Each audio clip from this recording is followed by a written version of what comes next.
Hello everyone, welcome to Judiciary with Anusha. Today I'm going to start with Order 1. Order 1 basically कहाँ दे रखा है?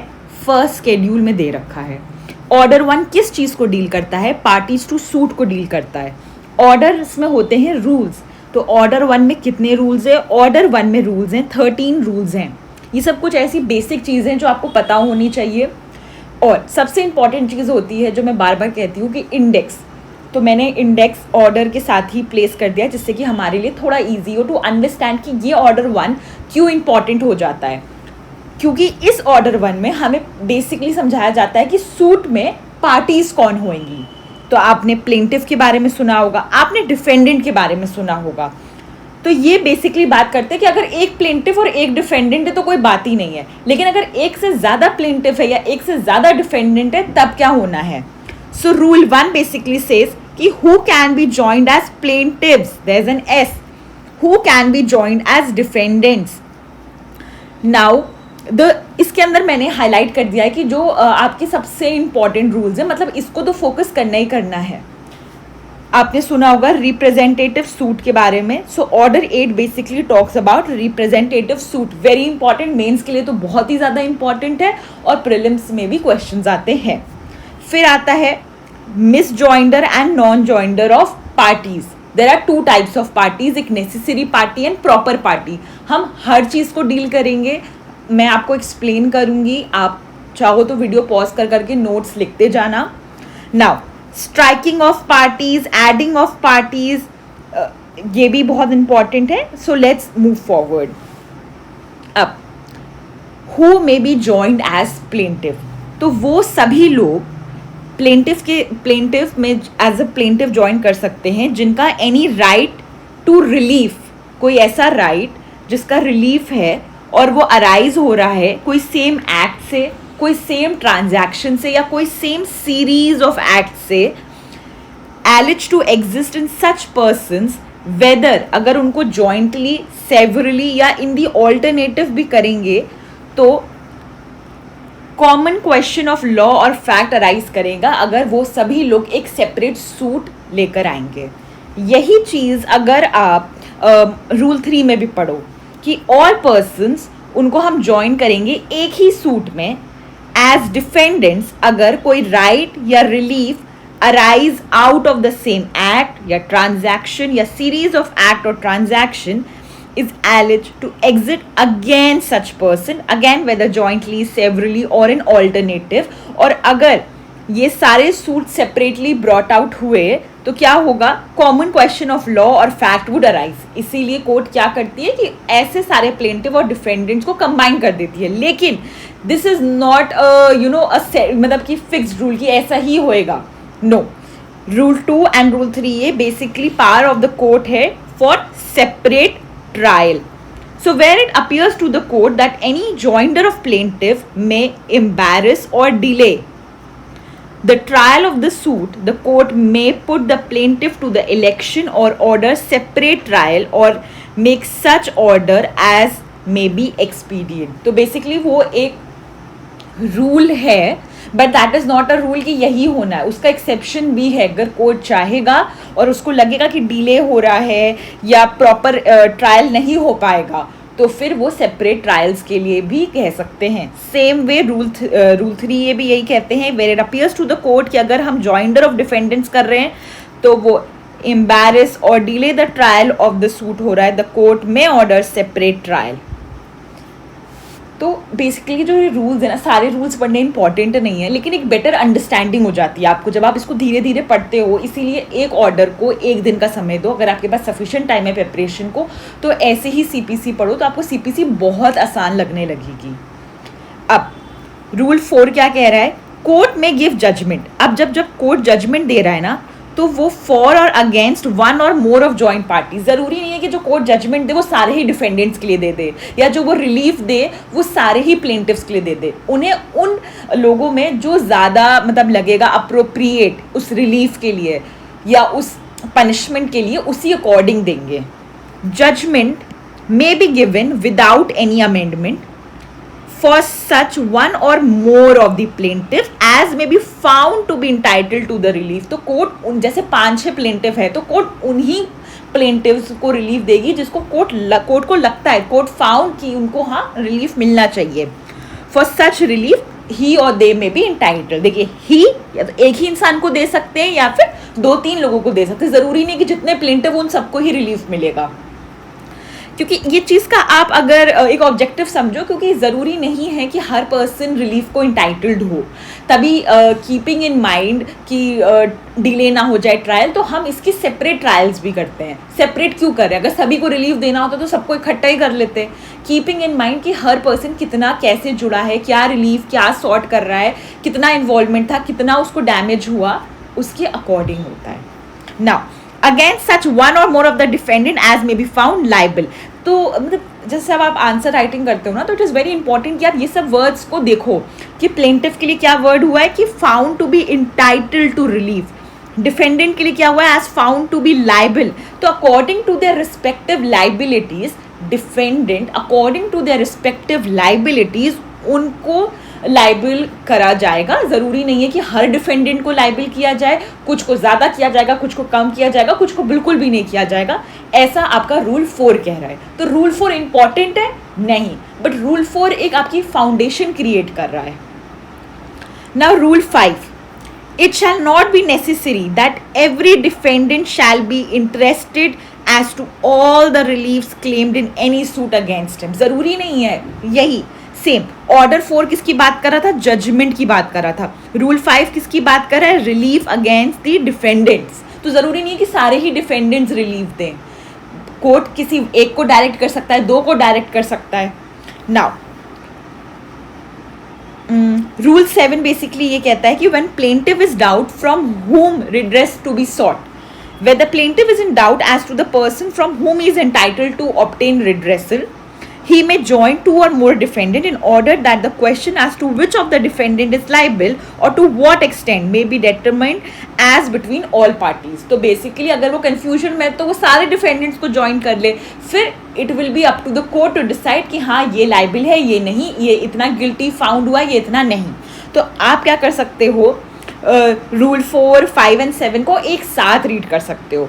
Rule 6 क्या कर सकता है? एक रूल है कि joinder of parties, joinder of उन पार्टीज को जो लाइबल है on same contract, which means कि जो प्लेंटिव में एट हिज ऑप्शन, ये प्लेंटिव के पास एक ऑप्शन है, वो ज्वाइन हो सकता है as parties to the same suit, जो हमने रूल 1 में बात करी है. ऑल और एनी ऑफ द पर्सन, या तो सेवरली या जॉइंटली एंड सेवरली, जो liable on any one contract.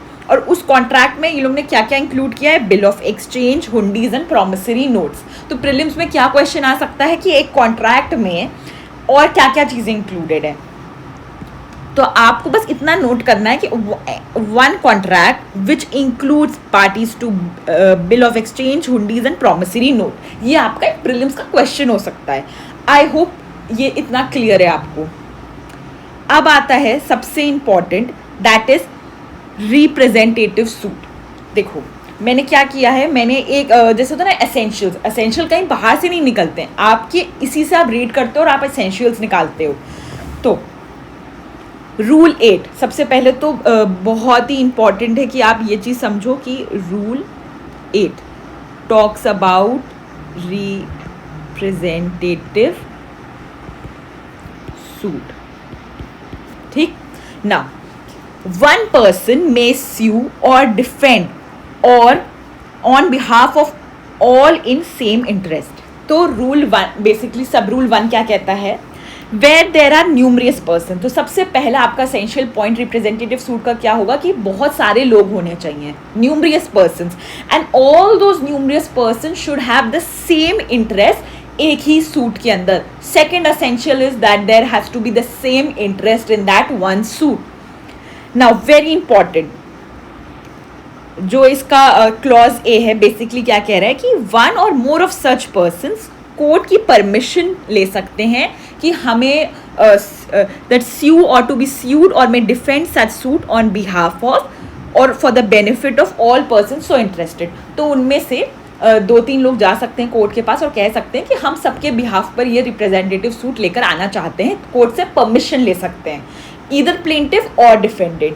Again the court may direct that one or more of such persons may sue or to be sued or may defend such suit on behalf of or for the benefit of all persons so interested. It is important कि court की या तो permission होनी चाहिए या तो court की क्या कहते हैं डायरेक्शन होनी चाहिए. तो ये भी आपका one of the important essential है. नाउ सब rule 2, the court shell, her case में जहाँ वो परमिशन या डायरेक्शन दे रहा है प्लेंटिफ के एक्सपेंस से, यही सब प्रीलिम्स में क्वेश्चन आता है कि किसके एक्सपेंस से, तो प्लेंटिफ के एक्सपेंस से very important point, notice of the institution of the suit देगा जितने भी पर्सन सो इंटरेस्टेड थे. 2 तरीके से दे सकता है, अगर कन्वीनियंट है तो पर्सनल सर्विस देगा, अगर कन्वीनियंट नहीं है तो public advertisement as the court thinks fit. Very important. Sub rule 3, any person on whose behalf or for whose benefit a suit is instituted or defended under sub rule 1 apply कर सकता है court में कि उसको भी party में add कर दो. नाउ सब रूल 4, ये इंपॉर्टेंट है, ध्यान से सुनिएगा कि no part of the claim in any such suit में भी या तो अबैंडन नहीं कर सकते हो या फिर आप विड्रॉल नहीं कर सकते हो या कोई ऐसा अग्रीमेंट, कॉम्प्रोमाइज या सेटिस्फैक्शन नहीं कर सकते हो बिना कोर्ट के नोटिस में आए हुए. पहले तो आपको कोर्ट को इन्फॉर्म करना पड़ेगा, कोर्ट को इन्फॉर्म करोगे तो वो प्लेंटिफ के एक्सपेंस से फिर नोटिस इशू करेंगे सारी पार्टीज को, और जब सब अग्री करेंगे तभी, क्योंकि आप रिप्रेजेंट कर रहे हो. आपका यहाँ पर आपने कॉम्प्रोमाइज कर लिया, is everybody okay with that? It is important कि नोटिस के थ्रू सबको पहले इन्फॉर्म हो कि ऐसा कुछ इसमें किया जा रहा है. Now rule 5, where any person suing or defending in any such suit does not proceed with due diligence. अगर कोर्ट को लगता है कि ये जो पर्सन रिप्रेजेंट कर रहा है ये ढंग से नहीं कर रहा है अपना काम, तो कोर्ट सब्स्टिट्यूट भी कर सकती है. The court may substitute in his place any other person having the same interest. तो कोर्ट का यहाँ पर कितना इंपॉर्टेंट रोल है आप देख सकते हो. बिना कोर्ट के इन्वॉल्वमेंट, कोर्ट मतलब कि पहले परमिशन चाहिए, फिर नोटिस देना है, फिर पार्टी ऐड भी हो सकती है, कोर्ट देख सकती है अगर ढंग से काम नहीं करो तो सब्स्टिट्यूशन का भी वो है. नाउ सब रूल 6, अब decree passed in a suit under this rule shall be binding on all person on whose behalf या for on whose benefit the suit is instituted or defended. तो बेसिकली बताता है कि जो रिप्रेजेंटेटिव सूट है ना ये बाइंडिंग नेचर का, ऐसा नहीं है कि कोई पार्टी कहते नहीं नहीं हमसे इससे कोई मतलब नहीं है. अगर आप पार्टी टू द सूट थे, आप न्यूमरियस पार्टीज में वन ऑफ द पार्टीज थे, तो ये आप पर बाइंडिंग है. I hope it is crystal clear. Now rule 8A, power of court to permit a person or body of person to present opinion or take part in the proceeding. क्या है ये? While trying a suit, एक suit आप try कर रहे हो court में, it is not मतलब वेरी असेंशियल पॉइंट, मतलब ज़रूरी नहीं, कंपल्सरी नहीं है ना. द कोर्ट में अगर वो सेटिस्फाई हो जाते हैं या कोई पर्सन या बॉडी ऑफ पर्सन इंटरेस्टेड है एनी क्वेश्चन ऑफ लॉ जो डायरेक्टली या सब्सटैंशियली इशू है उस सूट में, और that is necessary in the public interest, कि अलाउ कर दे उस इंसान को या बॉडी ऑफ पर्सन को अपनी ओपिनियन देने के लिए as to that question of law, permit that person और बॉडी ऑफ पर्सन कि अपनी ओपिनियंस आप दो और आप उस प्रोसीडिंग में part low. So again this is a discretion of the court and not a compulsory rule. ठीक है. Now comes rule 9, again very important, what is misjoinder and non-joinder. Before moving towards what is misjoinder and non-joinder, आपको पहले ये पता होना चाहिए कि necessary parties क्या होती हैं और proper parties क्या होती हैं. तो basically necessary parties is that against whom कोई relief actually sought हुआ है and उनकी presence के बिना suit indispensable है. So the presence of such party is so essential कि अगर वो एब्सेंट हैं तो डिक्री इफेक्टिव नहीं होगी. तो basically necessary parties are basically उनके अगर वो नहीं होंगी तो डिक्री पास नहीं हो सकती है. Whereas proper party against whom no any relief is sought, उनके अगेंस्ट कोई रिलीफ नहीं है, बस उनका जो होना, उनका सूट के अंदर होना कोर्ट को हेल्प करता है to adjudicate more effectively and completely the case. Thus the decision in the suit can be given even अगर प्रॉपर पार्टी प्रेजेंट नहीं भी है, क्योंकि उनका जो प्रेजेंस है वो डिसीजन को कंप्लीट एंड इफेक्टिव बताता है. बट उनके भी ऐसा नहीं है कि अगर प्रॉपर पार्टी नहीं होगी तो हम डिक्री ही नहीं पास कर सकते हैं. वेरएज नेसेसरी पार्टी होना मैंडेटरी है. I hope the difference is clear कि नेसेसरी पार्टी वो पार्टी होती है जिनके अगेंस्ट रिलीफ सॉर्ट किया जा रहा है. तो अगर वो सूट के अंदर प्रेजेंट नहीं होंगी तो आप डिक्री कैसे दोगे. वेरएज प्रॉपर पार्टीज वो होती है जो कोर्ट को सिर्फ हेल्प कर रही होती है एडजुडिकेट करने को matter completely and effectively. I hope it is clear. Now comes non-joinder of parties and misjoinder of parties. What is non-joinder of parties?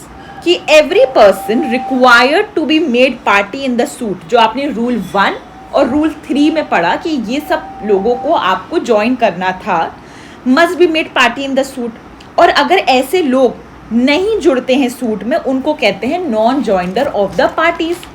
Whereas what is misjoinder of the parties? जहाँ 2 से ज़्यादा लोग are joined as plaintiff in one suit in contravention of rule 1 of order 1 or joined as defendant in contravention of rule 3 of order 1 and they are neither necessary nor proper party. उन्हीं को हम कहेंगे misjoinder of parties. जैसा rule 1 या rule 3 में कहा गया था कि ऐसे लोगों को plaintiff और ऐसे लोगों को defendant की तरह हम join कर सकते हैं. अगर वो नहीं join होते, गलत तरीके से join होते, उन्हें हम misjoinder कहते हैं. Now रूल 9 बेसिकली क्या बात करता है, consequences of non joinder and miss joinder of parties के बारे में. कहीं भी वो डिफाइन नहीं कर रहा था मिस जॉइंडर और नॉन जॉइंडर क्या होता है, वो सिर्फ कॉन्सिक्वेंसेज बता रहा था. So no suit shall be defeated by reason of the misjoinder और non joinder of parties. The court may in every suit deal with the matter in controversy so far as regards the right and interest of the parties actually before it. अब ये बहुत important point है. Provided that nothing in this rule shall apply to non joinder of the necessary party. Necessary party का अगर non joinder है तो हम पहले भी पढ़ चुके हैं कि नेसेसरी पार्टी का होना ज़रूरी है, क्योंकि necessary parties are those parties जिनके बिना आप डिक्री ही नहीं दे सकते हो. Now comes another very important rule जो बेसिकली बताता है objection as to non joinder और मिस जॉइंडर. अगर आपको ऑब्जेक्शन देना है तो जो भी ऑब्जेक्शंस है किस ग्राउंड पे, नॉन जॉइंडर या misjoinder of parties, earliest possible opportunity पे देना है. And in all cases where issues are settle, जहाँ पर इशू सेटल हो गए हैं, एट जिस दिन इशू सेटल हो रहे हैं या बिफोर इशू सेटल होने से पहले, unless the ground of objection has subsequently arisen, तो ये माना जाएगा कि आपने उस ग्राउंड को या उस ऑब्जेक्शन को खुद ही वेव आउट कर दिया है. तो जब आप मिस जॉइंडर या नॉन जॉइंडर पढ़ रहे हो तो सबसे पहले आपको एक्सप्लेन करना पड़ेगा miss joinder and non joinder. फिर आपको नेसेसरी एंड प्रॉपर पार्टीज के बारे में पता होना चाहिए. फिर रूल 9 एंड रूल 13 के बारे में पता होना चाहिए. अब आता है एक अनदर इम्पॉर्टेंट पॉइंट इस ऑर्डर 1 का, that is suit in name of wrong plaintiff. Where a suit has been instituted, एक सूट इंस्टीट्यूट हुआ है किसमें, in the name of wrong person as plaintiff, और ये या तो रॉन्ग पर्सन ही ज्वाइन हो गया एज प्लेंटिफ या डाउटफुल है कि whether it has been instituted in the name of the right plaintiff. The court at any stage, ये सब चीज़ें इंपॉर्टेंट है कि एट एनी स्टेज, जैसे यहाँ पर क्या लिखा हुआ था, अर्लीस्ट पॉसिबल अपॉर्चुनिटी, ये सब चीज़ों का ध्यान रखना, इससे क्वेश्चन आते हैं. At any stage of the suit, if satisfied that the suit has been instituted through a bona fide mistake and that it is necessary for the determination of the real matter in dispute. अब यहाँ पर क्या है, यहाँ पर आपका वो बता दिया गया है एसेंशियल कंडीशन कि अगर ये नहीं है तो फिर आप नहीं मतलब इस चीज़ को देखोगे कि अगर कोर्ट को लग रहा है कि ये नेसेसरी है रियल मैटर को डिटरमाइन करने के लिए कि ये पर्सन है ये रॉन्गली ऐड हो गया है, नहीं ऐड हुआ है, तो कोर्ट ऑर्डर कर सकता है अदर पर्सन उसके उस प्लेंटिफ जो रॉन्ग प्लेंटिफ है उसकी जगह सब्सटीट्यूट कर दो या फिर ऐड कर दो एज प्लेंटिफ. तो फर्स्ट पैराग्राफ किसके बारे में डील करता है, सब्सटीट्यूशन और addition as plaintiff. Now the sub rule 2 basically किसकी बात करता है, कोर्ट में स्ट्राइक आउट और ऐड पार्टीज.